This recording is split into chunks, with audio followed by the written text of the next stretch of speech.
Welcome back, you guys. I'm EFC, this is Blue Line CV, and today I'm here to bring you guys another new Zelly video. Now, I have three big stories to speak about for today. To start with, I'm going to talk about the massive leaks that came out earlier today, showing us what the kit is going to look like for the next season.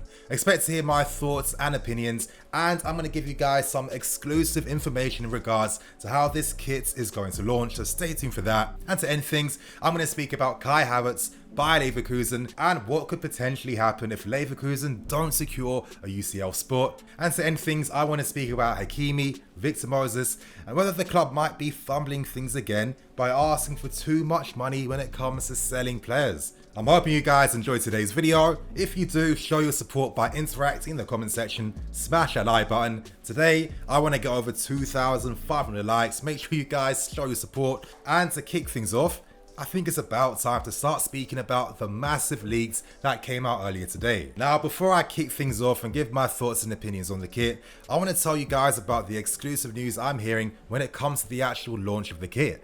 Now, from what I'm hearing, it seems like things will be very similar to last season, where we actually played in the new season kit in a game in the current season. So this tells us that within our next few games, expect to see the team wearing the new kit. Now, when it comes to the actual launch of the new kit, I'm hearing that the first week of July is looking the most likely right now. However, things could potentially be pushed back to the second week of July too, so expect to see the new kit within the first 2 weeks of the new month. And finally, I'm hearing that this is going to be a hard launch, suggesting that you can't actually place pre-orders in advance. I'm assuming that the kit's going to be launched the second the team officially wears it, but for that last bit, that's literally my subjective opinion, so don't quote me on that one, you guys. So it's looking like in the next 2 weeks, we'll be able to physically buy the new home kit, and I think this is the perfect time now to actually just go through the design, give my thoughts and opinions, and see if this kit's going to be hot or if it's going to be a bit of a flop. Now, as you guys can see, Footy Headlines were the website to leak the kit. You know, this website's renowned for leaking kits and getting early access to promo shots too.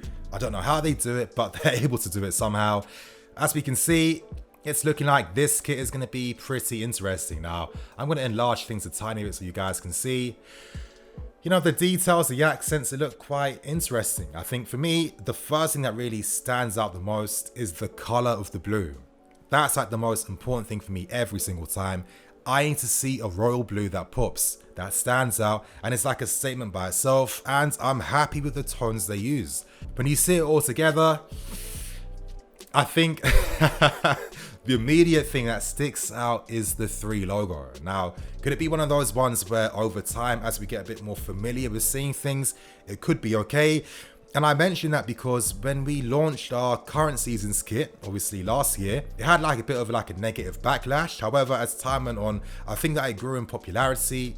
And if you're asking me, I kind of feel like it kind of reflected like the youthful vibe and nature of the squads. And I think that's why it works so well. So from this kit, you guys, I'm getting the vibe that we're going for a more like sleek, professional, classy type of feel. When I saw things immediately, I thought, is this like a black accent?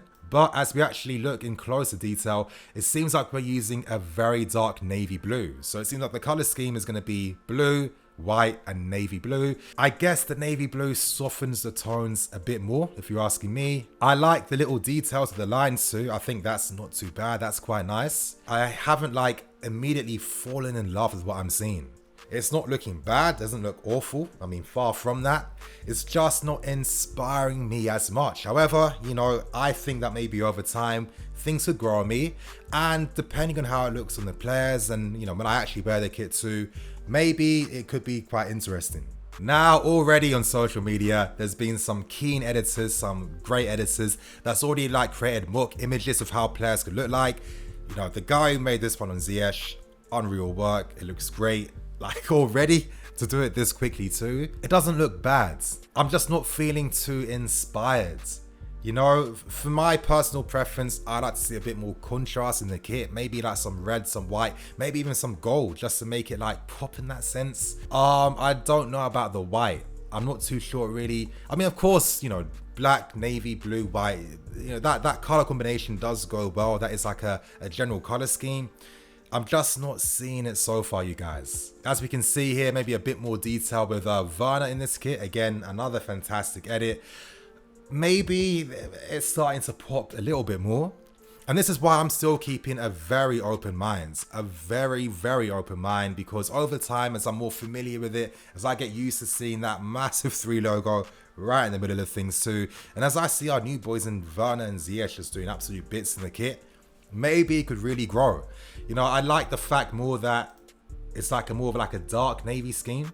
And there's actually some interesting details on this kit too, you guys. As you guys can see here, I think this tells us that yes, this in fact is a dark navy tone, an accent on the side of the kit. And there's some nice details. It's looking like it says the Pride of London. You know, nice details like that. You know, that's what helps you maybe fall in love with things a bit more. So I do like that nice touch added to the kit. So as you guys can see, this is an idea of the kit. You know, it's not too bad. I think we should be patient, give this more time, and I have a feeling this will really grow on us as time goes on. But anyway, we continue on, and more kits were leaked too. Now, as you guys can see on screen, this is the goalkeeper kit for next season. You know, standard goalkeeper kits, you know, it's got to be like visually bold and abstract. I guess there's like a sports science behind why having kits like this makes it harder for like opposition strikers to score past keepers. Yeah, it's green. I guess it's navy too. You know, not too bad. Now we move on to some of the training kits too, and I think this is where things get a bit more exciting. Now for me, I like this like, you know, abstract type of design that's used. I'm definitely going to be buying this. You're going to see me wearing this next season, you guys, 100%. You know, I like the vibe of this. This looks quite nice. The details too. I think this tracksuit's quite decent as well. It kind of looks a bit familiar to stuff we've released this season, but yeah, I think the color scheme's a bit safe, but you know, it's quite nice. You know, it's quite classic. It's quite simple. So yeah, that's an idea of more kits launched. And I think what's really interesting is what happened to that mock-up we saw of the red kit. You know, that infamous Crystal Palace kit.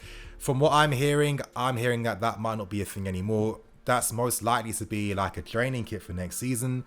I don't have like super concrete information surrounding that, but from what I'm hearing, the kit color scheme for next season is going to be blue with yellow and black too. So I don't see red there at all. Maybe the red kit could be like the 4th kit that's launched. Potentially, I think it'd be quite interesting if it was the 4th kit. But you guys, that is everything from the leaks that came out today. Yeah, in the comment section below, give me your thoughts and opinions. Are you feeling this? Are you like excited to rock this for next season? Is this like your type of design? Or were you hoping for something a bit more bolder, a bit more contrast, something that stands out a bit more? And maybe the 3 logo not being so prominent and bold, like right in the middle of the kit. Make sure you guys let me know in the comment section below. Anyway, we now move on to the second report today, and I want to speak about Kai Havertz. Now, interestingly, as I'm making this video, the lineup has been released by Leverkusen, and it seems for a must-win game. A must-win game for Leverkusen to secure a UCL spot. Kai Havertz is starting on the bench. Now, what does this mean? Is this something to get excited by? You know what, you guys? I'm feeling quite optimistic. I've been saying for a long time, if Leverkusen don't get UCL football, I think the likelihood of Kai staying maybe one more season to potentially wait for like a Real Madrid or a Bayern Munich or any other club that's hoping to sign him a year later dramatically drops. I can't see Kai wanting to stagnate for another year, playing Europa League football when he can make this step up right now and start competing and challenging and just upgrading his career.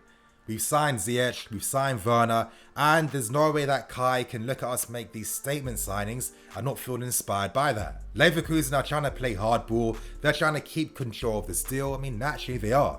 Kai is their prize asset. If they sell him, they'll make the most money they've ever made in their entire history as a club from the sale of just one player. So the fact that he's not starting in such a must-win game, could that imply that Kai isn't feeling things? Kai isn't going to be here for next season, and this is an example of Leverkusen preparing for life away from Kai Havertz. You guys, this wouldn't be the first time I've seen something like this, and if you're asking me, asking my opinion, my subjective opinion, I kind of feel like there's hints at Kai leaving in this window and he won't be remaining at Leverkusen for the next season.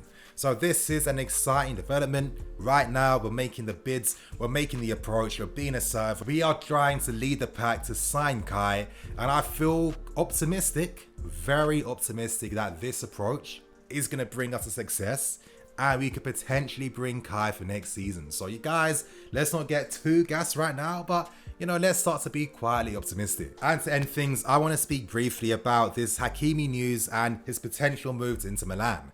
Now, the reason why I'm bringing this up is that Inter Milan have been notorious for being linked with our players throughout the season. Moses, Emerson, Alonso, so many players they've been looking at, yet they haven't actually signed anyone. And the one thing that links players like your Emersons, your Alonsos, your Moseses, your Bakayokos, your Jorginhos, etc., etc., is that we are asking for too much money, and clubs obviously don't want to spend such high amounts for players that aren't necessarily like the best things. Of course, Inter Milan will splash the cash out for Hakimi. He's young, he's exciting, he has big potential, and when you compare him to a Marcos Alonso who's 29 years old, won't really have too much of a resale value either, and could cost around 30 to 35 million, well, he doesn't look too attractive now, does he? It seems like if the prices were more realistic, I'm sure that Inter Milan would have done business and we'd have the money in our pockets now.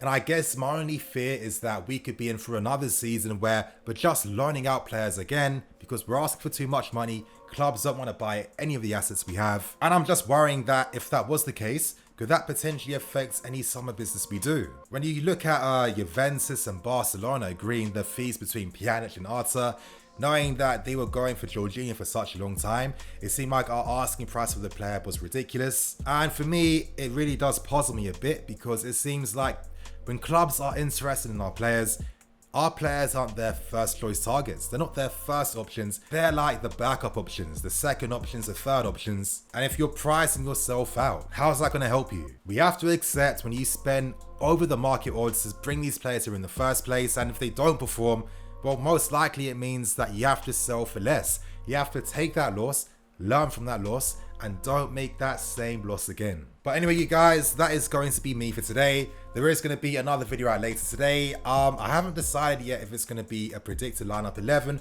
or a match preview. I won't be able to do both, you guys. There's not enough time. I've got things to do as well today. So make sure you stay tuned for that. And on that note, I'm going to wrap things up and keep things moving. I'm Nini FC. This is Blue Lions CV. I'll see you guys later with some more videos.